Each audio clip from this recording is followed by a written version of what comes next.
We do know that Jefferson was chosen by his peers, like Ben Franklin and John Adams, to write the Declaration of Independence.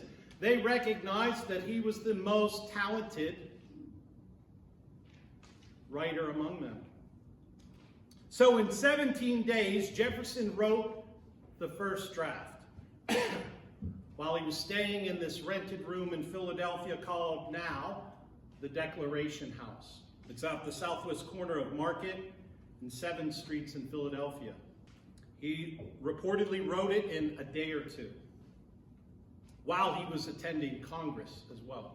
And what we have is this language that was drenched in theistic glory, not cold secularism, laws of nature and of nature's God, endowed by the Creator with certain unalienable rights, appealing to the supreme judge of the world for the rectitude of our intentions, with a firm reliance on the protection of divine providence. Most of the early founders believed deeply in providence, that God was guiding them for this divine purpose.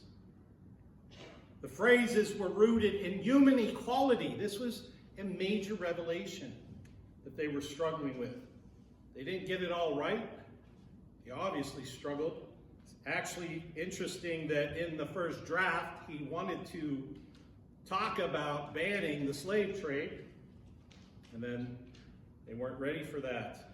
It is the nature of politics and sin that keeps us from the movement of God, and yet he himself struggled with it in many different ways.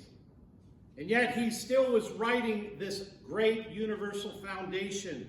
This rational theist supplied the architecture for the Declaration of Independence, this righteous act. And his goal was to articulate the American mind at that time. This truly holy experiment within the entire 13 colonies. And in the end,